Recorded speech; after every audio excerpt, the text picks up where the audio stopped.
ጤና ይስጥልኝ እንደምን ዋላችሁ። አርዕስተ ዜናውን በማስቀደም የዕለቱን መረጃዎች የምናሰማችሁ ይሆናል። በመሃል ሳይንት ወረዳ በታሪካዊቷ ታዕካ ነገሥት አትሮንስ ማርያም ቤተ ክርስቲያን ላይ በተፈጸመ መድፍ ጥቃት 26 የቤተ ክርስቲያኑ አገልጋዮችና ምዕመናን ሞትና ቁስለኛ ሆኑ። በመድፍ ድብደባው የቤተ ክርስቲያኑ አስተዳዳሪን ጨምሮ የቤተ ክርስቲያኑ አቃቢና በዛሬው ዕለት ለሥርዓተ ቅዳሴ በቤተ ክርስቲያን ውስጥ የነበሩ ካህናትና ዲያቆናት ሕይወታቸው አልፈዋል። በአብርሃ አጽብሃ ዘመነ መንግሥት እንደተመሠረተች የሚነገርላት ታሪካዊቷ ታዕካ ነገሥት አትሮንስ ቅድስት ማርያም ቤተ ክርስቲያን በርካታ ነገሥታት ንግሥናቸውን የተቀበሉባትና ከበርካታ ነገሥታት በስጦታ መልክ የተሰጠችውን ልዩ ልዩ ታሪካዊ ቅርሶችን በውስጧ የያዘች ከሃይማኖታዊ ስፍራነቷ ባሻገር በአካባቢው እንደ ሙዚየም የምታገለግለውን ደብር ነው አገዛዙ በዛሬው ዕለት በመድፍ የደበደባትም። መረጃውን በዝርዝር አጠናቅረን ይዘነዋል። በሌላኛው መረጃችን በወለጋ የአማራ ተወላጆች ላይ የተከፈተው ጥቃት ተባብሶ ቀጥሏል። ወለጋም የሰው ልጅ የመጨከን ጥግ የሚለካበት የሰብአዊና የእዝነት ርካሽነት የሚመዘንበት ስፍራ ከሆነ ዓመታት ተቆጥረዋል። በዚህ ስፍራ የአማራው ደም እየፈሰሰ የፍትህ ሚዛን ዝምታን የመረጠችበት አንዳች አስፈሪ ጥላም ሰፍነዋል። የወለጋ አፈር በገፍ የተጨፈጨፈውን የአማራን ደም ዋጋ ይናገራል። እዚህ አካባቢ የሚነፍሰው ነፋስ የአማራን የሲቃ ድምፅ ያስተጋባል። ወለጋ እንዴት ውሎ አድሯል? የወለጋ አማራስ አሁናዊ ሁኔታው ምን ይመስላል? መረጃውን በዝርዝር ታደምጡታላችሁ። በሌላኛው መረጃችን በደንበጫና በአማኑኤል ከተሞች መካከል ፋኖ በፈጸመ የቆረጣ ማጥቃት ከ23 በላይ የአገዛዙ ወታደሮች ሞትና ቁስለኛ መደረጋቸው ታወቀ። የአገዛዙ ወታደሮች ተጓዦችን እያገቱ ሀብት ንብረት እየዘረፉ ባለበት ነው በፋኖ እርምጃ የተወሰደባቸው። መረጃውን በዝርዝር ታደምጡታላችሁ። ከውጭ መረጃዎቻችን ኢራን በሆርሙዝ ወሽመጥ ሊያልፍ የነበረ የነዳጅ ጫኝ መርከብ ላይ ጥቃት ፈጽማ መርከቡን ማውደሟ ታውቋል። በመካከለኛው ምስራቅ ቀጠና የተቀሰቀሰው ጦርነት አድማሱን እያሰፋ ወደ ምስራቅ አፍሪካም እየተጠጋ መሆኑ ታውቋል። መረጃውን በዝርዝር ታደምጡታላችሁ። ጤና ይስጥልኝ የተከበራችሁ አድማጭ ተመልካቾቻችን እንደምንዋላችሁ እንደምናመሻችሁ። ከመረብ ሚዲያም የዛሬ የካቲት 28 2018 ዓ.ም ዕለታዊ መረጃዎችን አጠናቅረን ይዘናል። አብራችሁን ቆዩ።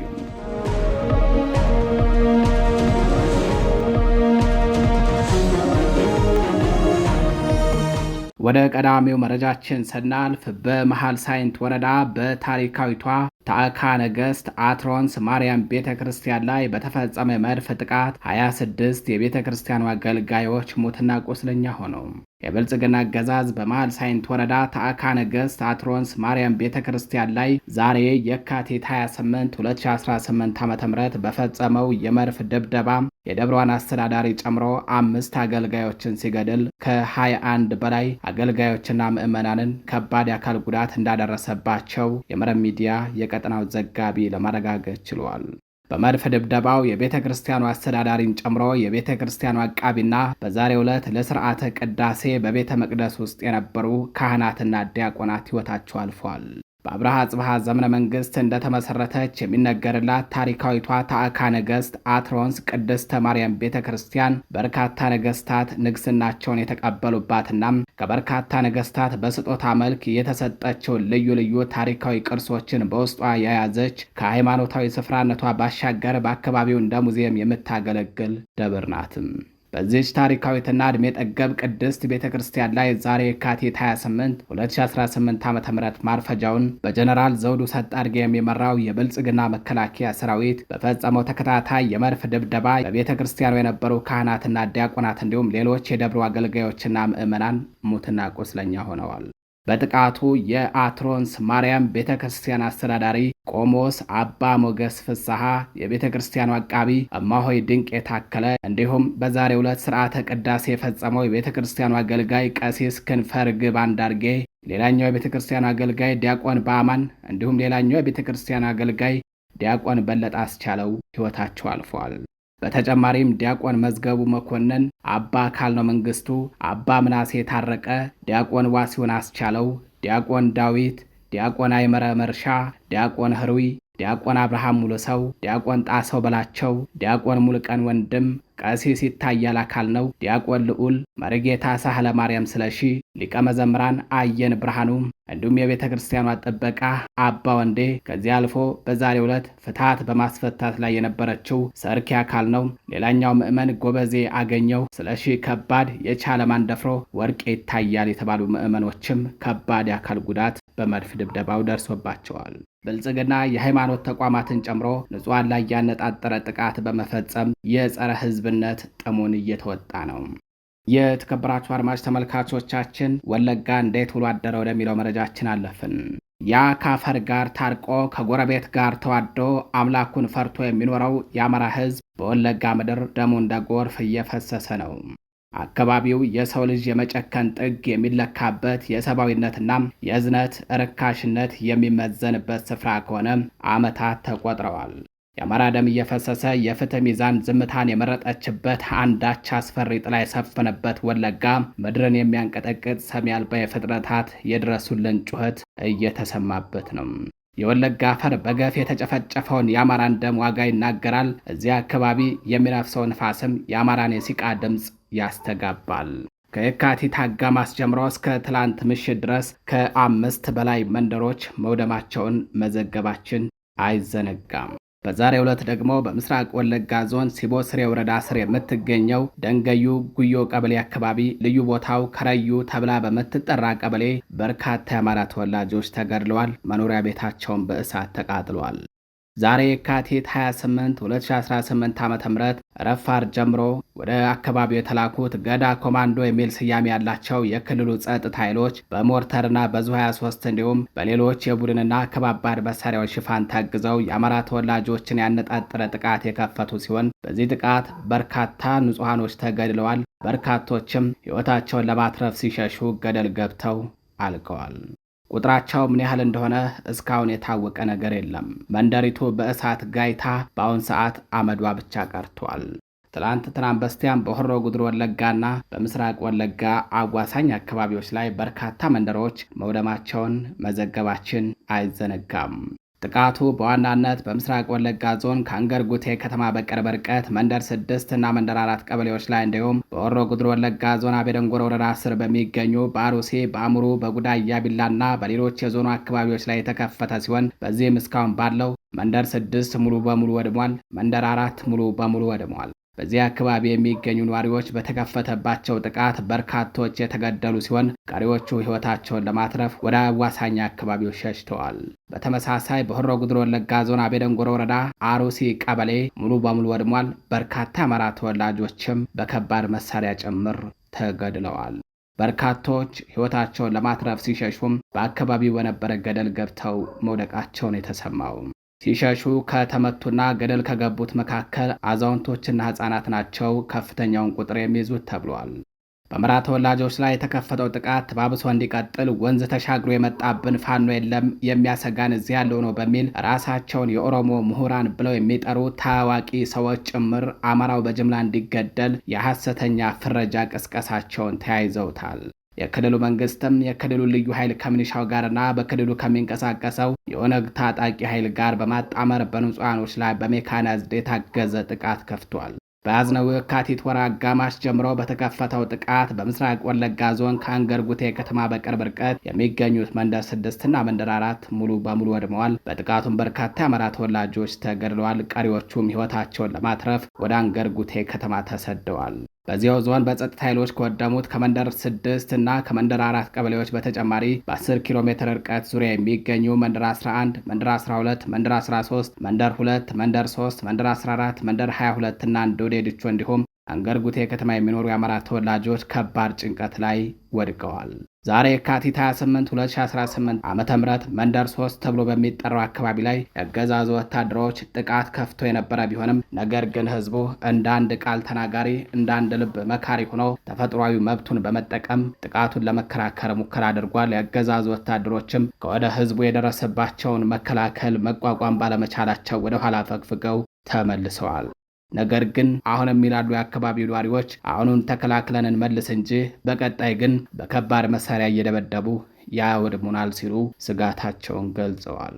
ከቀናት በፊት በአቤደንጎሮ ወረዳ ቱሉጋና ከተማ ላይ ንጹሐንን ለመጨፍጨፍ እንዲሁም ሀብት ንብረት ለማውደም በተንቀሳቀሱ የክልሉ ኃይሎችና ተፈጥሯዊ መብታቸውን ተጠቅመው ራሳቸውንና ንብረታቸውን ለማትረፍ በተደራጁ የአካባቢው ነዋሪዎች መካከል ከባድ ግጭት ተቀስቅሶ በርካታ ሰብአዊና ቁሳዊ ውድመት ደርሷል። ከልዩ ኃይሉና ከሚሊሻ አባሉ እንዲሁም ከኦነግ ታጣቂ ጋር በመቀናጀት እግር በእግር እየተከተለ ሀብት ንብረት የሚዘርፍ ግብረ ኃይል መኖሩን ከዚህ ቀደም ወደ እናንተ ባደረስናቸው ዘገባዎች የገለጽን ሲሆን ይኸው ግብረ ኃይል ከክልሉ ጸጥታ ኃይሎች እግር በእግር እየተከተለ የአማራዎችን ንብረት እየዘረፈ በተሽከርካሪ ይጭናል፣ መውሰድ ያልቻለውን ቤንዝል እያርከፈከፈ በእሳት ያወድማል። በሁለቱ ዞኖች አጎራባች አካባቢዎች ላይ የክልሉ ጸጥታ ኃይሎች ከኦነግ ሸኔ ኃይሎች ጋር ተጣምረው በከፈቱት ጥቃት ከተገደሉት በተጨማሪ በርካታ ንጹሐኖች ተፈናቅለዋል። በአንገር ጉቴ ከተማ በርካታ ቁጥር ያላቸው ተፈናቃይ ወገኖች ተጠልለው የሚገኙ ሲሆን አብዛኞቹ የእስልምና እምነት ተከታይ በመሆናቸው ከረመዳን ጾም ጋር ተያይዘው የሚያፈጥሩበትና ጾም የሚያስሩበት ቁራሽ ምግብ አጥተው በረሃብ አለንጋ እየተገረፉ ነው።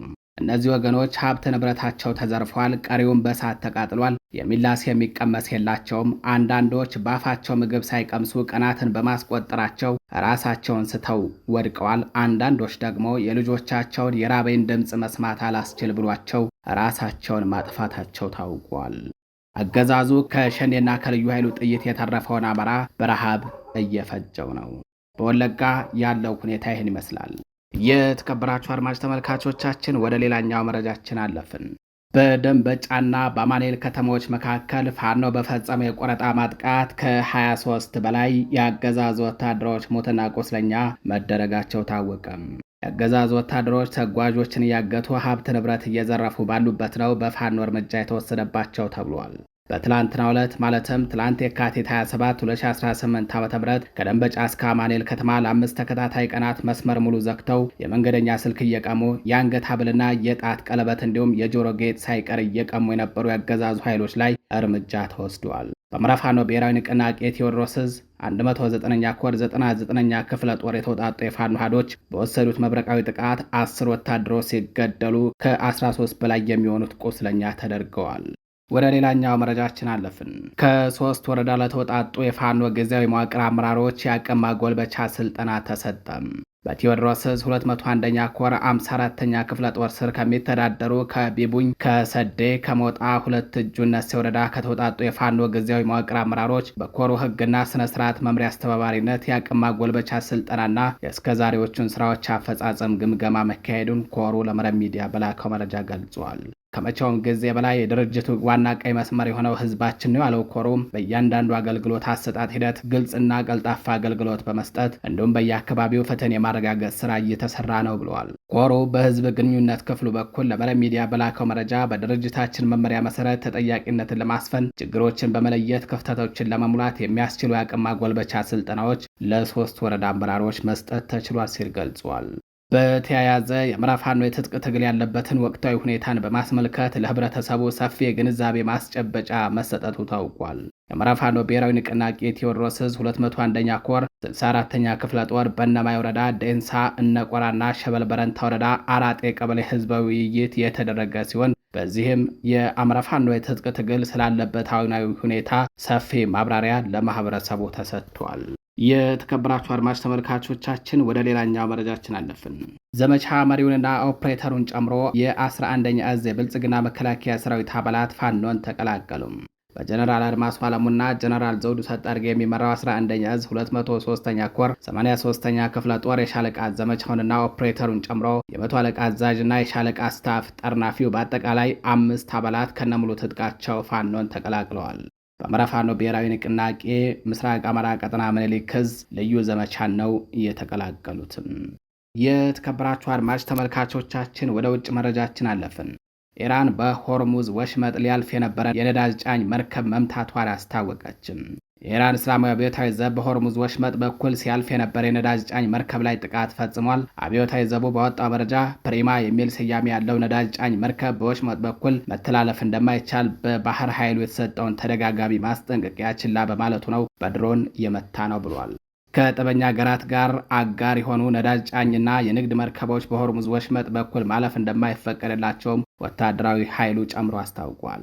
በዓለም ላይ ካሉ ወሳኝ ኃይል ማጓጓዣ መስመሮች አንዱ የሆነው የሆርሙዝ ወሽመጥ ከዓለም አቀፉ የነዳጅና የጋዝ አቅርቦት 1/5 የሚሆነው ይተላለፍበታል። በመካከለኛው ምስራቅ እየተካሄደ ያለው ጦርነት የመርከብ መተላለፊያ መስመሩ ሙሉ በሙሉ እንዲቆም አድርጎታል። በዚህ ሳምንት መጀመሪያ የኢራን መንግስት በመስመሩ ለመተላለፍ የሚሞክሩ መርከቦችን በእሳት እንደሚያያይዝ መግለጹ አይዘነጋም። ኢራን ይህንን ካለች በኋላ የአሜሪካው ፕሬዝዳንት ዶናልድ ትራምፕ አስፈላጊ ከሆነ የአሜሪካ ባህር ኃይል በዚያ የሚያልፉ መርከቦችን እንደሚያጅብም ተናግረዋል። መካከለኛ ምስራቅን አዳርሶ ወደ ምስራቅ አፍሪካም እየተሳበ ያለው የአሜሪካ እስራኤል ጥምር በኢራን ከፈተው ጦር ዘመቻ በወጪ ረገድ በየቀኑ ከ$1 ቢሊዮን በላይ የሚወጣበት የዓለማችን እጅግ ውድ ጦርነት አስብሎታል። አራቱ ታላላቅ የገልፉ ሰላጤ ኢኮኖሚ ምሰሶ ናቸው የሚባሉት ሀገራት ሳውዲ አረቢያ፣ ኩዌት፣ የተባበሩት አረብ ኤሚሬትስና ኳታር በአሜሪካና በሌላም ዓለም አቀፍ የኢኮኖሚ ኢንቨስትመንት ውስጥ ያላቸውን ሀብት ለማዞርም ውሳኔ ላይ ስለመድረሳቸው ተሰምቷል። የውሃ አካላት መተላለፊያ ሰርጥ በሮች መዘጋታቸው የመርከቦች ጉዞዎችን ማደናቀፉና ቀጠናው የዓለም አቀፍ ቱሪዝም ስበት ማዕከል መሆኑ ግጭቱ ሳምንት ሳይሞላው የኢኮኖሚ ወለምታ ገጥሟቸዋል ሀገራቱ ተብሏል። ተንታኞች እንደሚሉት ይህ ሀብትን የማዞር ቅድመ ጥንቃቄ እርምጃ እጅግ ከፍተኛ ጫና የሚያሳድር መሆኑን ለማወቅ ይህ የገልፉ ቱጃሮች ሊስቡት ከዳር የደረሱበትን የኢንቨስትመንት ሀብት መጠን ከ2 ትሪሊዮን የአሜሪካ ዶላር የላቀ መሆኑን መረዳት ይበቃል ተብሏል። ይህ ውሳኔ ምናልባትም እስራኤልና አሜሪካ በጋራ ኢራን ላይ የጫሩት እሳት የቀጠናውን ሀገራት እየፈጀ ከመሆኑ ባሻገር አስደንጋጭ የኢኮኖሚ ትርጉም ምናልባትም ፕሬዝዳንት ትራምፕን ከሰው ልጅ ይልቅ እጅግ በሚሳሱለት የሀብታቸው ጉዳይ ስለሚመጣባቸው ደንገጥ ይላሉ። ይህኔም እጃቸውን ለድርድር እንዲዘረጉ ያደርጋቸዋል በሚል የፖለቲካ ምሁራን እየተነተኑ ይገኛሉ። የተከበራችሁ የመረብ ሚዲያ ቤተሰቦች ለዛሬ የካቲት 28 2018 ዓ.ም ዘናቸው የነበሩት መረጃዎቻችን እነዚህ ይመስላሉ። በሌሎች መረጃዎች እስከምንገናኝ ቸር ቆዩ።